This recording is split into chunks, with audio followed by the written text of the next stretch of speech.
तो दोस्तों आज की इस क्लास में हम देखेंगे हमारी जो एक सीरीज चल रही है जीएस प्रैक्टिस सेट सीरीज, आज उसका पार्ट 3 है। इससे पहले हमने 2 वीडियोस और अपने चैनल पर डाली हैं। यदि आपने वह वीडियोस नहीं देखी हैं तो चैनल की प्लेलिस्ट में जाकर उन वीडियोस को देख सकते हैं।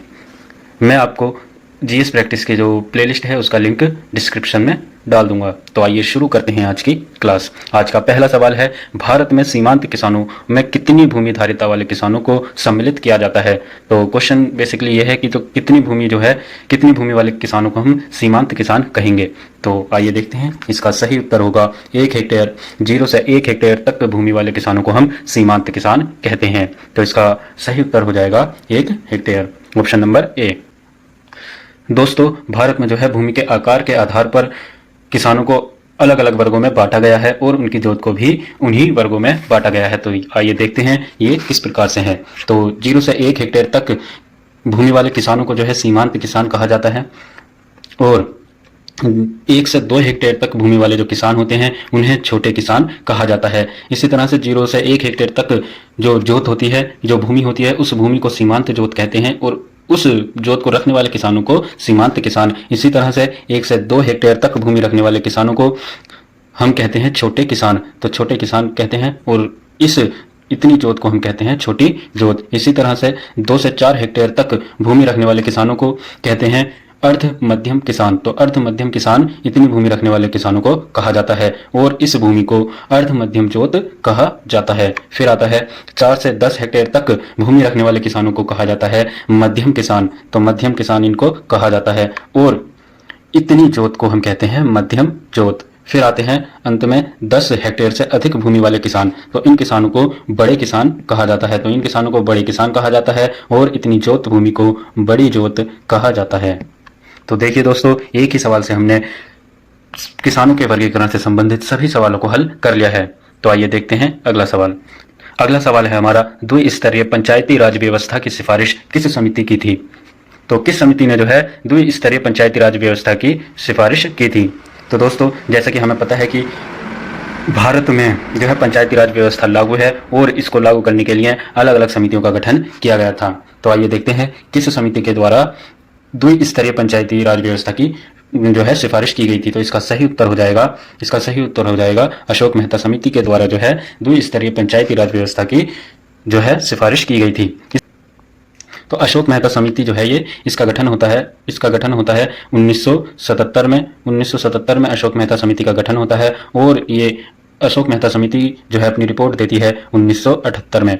1978 में जब ये रिपोर्ट देती है तो ये सिफारिश करती है कि भारत में जो है वो द्विस्तरीय पंचायती राज व्यवस्था हो, जिसमें पहला स्तर मंडल स्तर का हो, जैसे मंडल पंचायत की सिफारिश की थी और दूसरे स्तर में जिला पंचायत की इन्होंने सिफारिश की थी।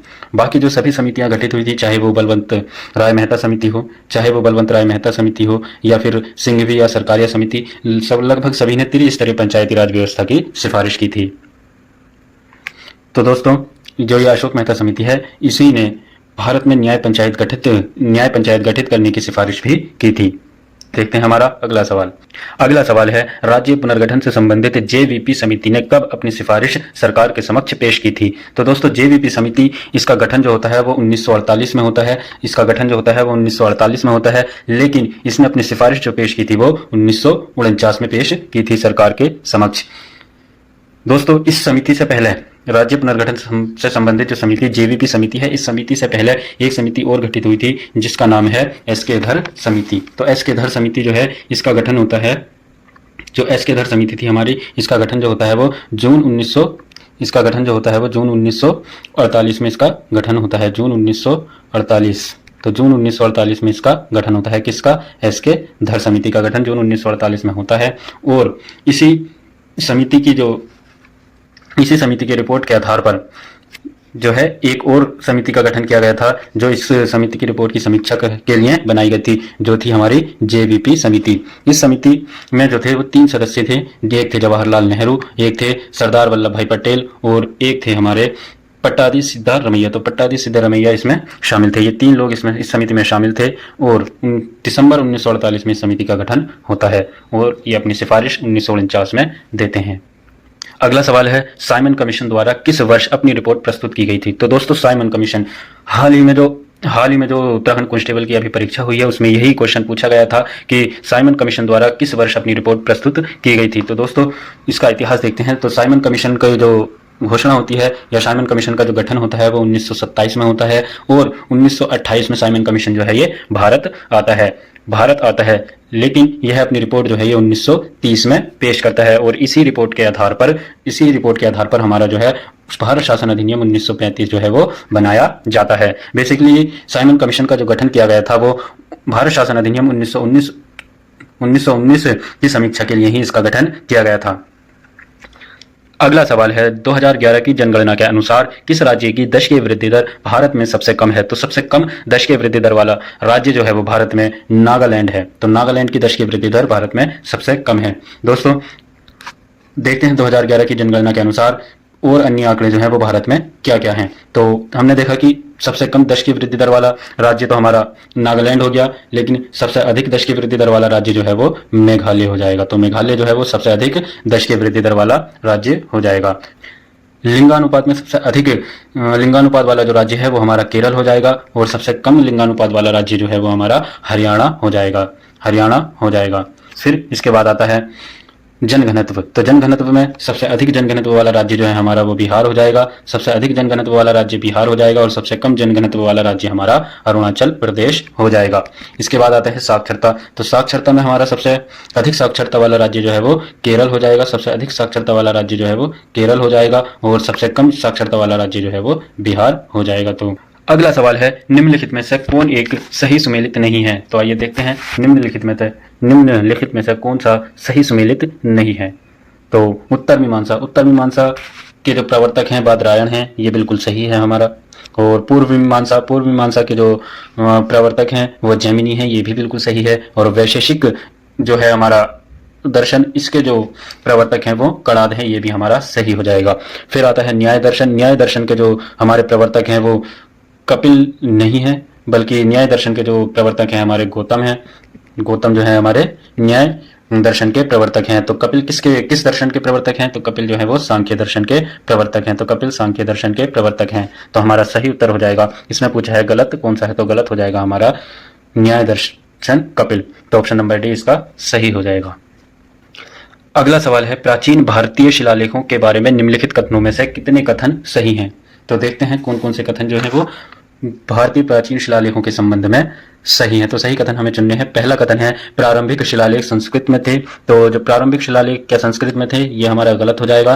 प्रारंभिक शिलालेख जो थे हमारे वो प्राकृत भाषा में थे। तो प्रारंभिक शिलालेख हमारे किस भाषा में थे, प्राकृत भाषा में थे। और कौन सी लिपि, ब्राह्मी लिपि में थे, ब्राह्मी लिपि और प्राकृत भाषा। फिर आते हैं अगला है दूसरा कथन है। तो पहला कथन तो गलत हो जाएगा। दूसरा कथन है पश्चिमोत्तर के शिलालेखों में प्रयुक्त खरोष्ठी लिपि को उस क्षेत्र पर शासन करने वाले हिंद यूनानी राजाओं के सिक्कों की सहायता से पढ़ा गया है। तो जो पश्चिमोत्तर शिलालेखों में, जो पश्चिमोत्तर यानी कि जो पाकिस्तान अफगानिस्तान वाला इलाका है, वहां पर पाकिस्तान अफगानिस्तान और ईरान वाले इलाकों में जो खरोष्ठी लिपि लिखी गई है, तो इस लिपि को किसके माध्यम से पढ़ा गया है, जो हिंद यूनानी राजा थे उनके जो सिक्के थे उनकी सहायता से इस लिपि को पढ़ा गया है, जो उस क्षेत्र पर राज करते थे। तो ये हमारा बिल्कुल सही हो जाएगा। तो कथन 2 सही है। अधिकांश शिलालेखों में भव्य अनन्य घटनाओं का उल्लेख है, सामान्य कृषि पद्धतियों का उल्लेख नहीं है। तो हमारा ये भी बिल्कुल सही हो जाएगा। जो अधिकांश शिलालेख हैं वो राजाओं की भव्यता और अनन्य घटनाओं का उल्लेख करते हैं, उसमें सामान्य कृषि पद्धतियों का उल्लेख नहीं है। तो ये भी हमारा सही हो जाएगा। तो सही ऑप्शन है। हमसे पूछा है कि कितने कथन सही हैं, तो कितने कथन इसमें सही होंगे, कथन 2 कथन इसमें सही होंगे। इसमें ये नहीं पूछा है कि कौन कौन से कथन सही हैं, इसमें पूछा है कि कितने कथन सही हैं। तो हमारा सही ऑप्शन हो जाएगा 2 कथन इसमें सही हैं। अगला सवाल है भारत सरकार द्वारा कितने परिसीमन आयोग गठित किए गए हैं। तो भारत सरकार द्वारा अब तक कितने परिसीमन आयोग गठित किए गए हैं। सही उत्तर हो जाएगा option number D, option D 4 जो है परिसीमन आयोग गठित किए गए हैं। तो आइए देखते हैं कौन कौन से परिसीमन आयोगों का अब तक गठन कब किया गया है। तो पहला परिसीमन आयोग 1952 में गठित किया गया था और 1952 के अधिनियम के तहत ही इसका गठन किया गया था। दूसरा परिसीमन आयोग जो है इसका गठन 1963 में किया गया था, 1963 में इसका गठन किया गया था। और किस अधिनियम के, 1962 अधिनियम के तहत इसका गठन किया गया था। तीसरा परिसीमन आयोग जो है 1972 में गठित किया गया था और 1973 में जो है तीसरे परिसीमन आयोग का गठन किया गया था और 1972 के अधिनियम के तहत इसका गठन किया गया था। और अंत में चौथा जो परिसीमन आयोग है इसका गठन 2002 में किया गया था और 2002 के अधिनियम के तहत ही इसका गठन किया गया था। आइए देखते हैं अगला सवाल। अगला सवाल है, संविधान के 71वें संशोधन अधिनियम 1992 के द्वारा निम्नलिखित में से किस भाषा को शामिल करने के लिए संविधान की 8वीं अनुसूची में संशोधन किया गया था। तो सवाल पहला तो यही बन जाता है कि 71वां संविधान संशोधन कब हुआ था। तो 71वां संविधान संशोधन जो है वो 1992 में हुआ था। तो इसके तहत 8वीं अनुसूची में 3 भाषाओं को शामिल किया गया था। आइए देखते हैं वो कौन कौन सी हैं। तो कोंकणी भाषा को इसी संविधान संशोधन के तहत शामिल किया गया। फिर मणिपुरी और नेपाली भाषा को भी इसी संविधान संशोधन के तहत 8वीं अनुसूची में शामिल किया गया था। तो और ये मैथिली जो है ये इस संविधान संशोधन के तहत भारतीय संविधान में शामिल नहीं हुई थी। तो आइए देख, तो इसका सही उत्तर जो है वो 1, 2 और 3 ऑप्शन नंबर ए इसका सही उत्तर हो जाएगा। दोस्तों 8वीं अनुसूची जब भारत का संविधान लागू हुआ था तो भारतीय संविधान में 8वीं अनुसूची में 14 भाषाएं थी। तो मूल संविधान में कितनी भाषाएं थी? 14 भाषाएं थी मूल संविधान में। फिर आता है हमारा 21वां संविधान संशोधन। 21वां संविधान संशोधन जो कि 1967 में होता है। 1967 में 21वां संविधान संशोधन होता है और इसके तहत जो है भारतीय संविधान में सिंधी भाषा को शामिल कर लिया जाता है, जिससे भारतीय संविधान में 15 भाषाएं हो जाती हैं। फिर 71वें संविधान संशोधन में इन 3 भाषाओं को शामिल कर लिया जाता है, जिससे भारत संविधान में जो है वो 8वीं अनुसूची में 18 भाषाएं हो जाती हैं। फिर आता है 92वां संविधान संशोधन। फिर आता है 92वां संविधान संशोधन। तो 92वां संविधान संशोधन जब आता है 2003 में, इसके तहत 4 भाषाओं को 8वीं अनुसूची में शामिल किया जाता है। तो ये 4 भाषाएं कौन कौन सी थी? बोडो, एक थी बोडो, दूसरी एक थी बोडो, डोंगरी, मैथिली और संथाली। ये 4 भाषाएं जो हैं 92वें संविधान संशोधन 2003 के तहत 8वीं अनुसूची में शामिल की जाती हैं, जिससे भारत के संविधान की 8वीं अनुसूची में जो है कुल मिलाकर 22 भाषाएं हो जाती हैं। तो यही वर्तमान में भारतीय संविधान की 8वीं अनुसूची में 22 भाषाएं शामिल हैं। तो आइए देखते हैं अगला सवाल। अगला सवाल है, निम्नलिखित घटनाओं पर विचार कर इन्हें सही कालानुक्रम में व्यवस्थित करें। तो आइए देखते हैं कौन सी घटना कब हुई थी। तो असहयोग आंदोलन। असहयोग आंदोलन का जो आरंभ होता है, इसका आरंभ होता है अगस्त 1930 में। अगस्त 1930 में इसका आरंभ होता है। फिर है दिल्ली में अखिल भारतीय खिलाफत सम्मेलन। दिल्ली में जो अखिल भारतीय खिलाफत सम्मेलन होता है ये नवंबर 1919 में होता है। नवंबर 1919 में दिल्ली में अखिल भारतीय खिलाफत सम्मेलन होता है। फिर आता है रोलेट एक्ट। तो रोलेट एक्ट कब पारित होता है? ये मार्च 1919 में रोलेट एक्ट पारित होता है। और जलियांवाला बाग हत्याकांड जो होता है ये 13 अप्रैल 1919 को होता है। तो देखते हैं सही कालानुक्रम में कौन सी घटना सबसे पहले, तो देखते हैं कौन सी घटना सबसे पहले घटित हुई थी। तो मार्च 1919 में रोलेट एक्ट, तो सबसे पहले यही आया था रोलेट एक्ट। तो इसका सही हो जाएगा 3।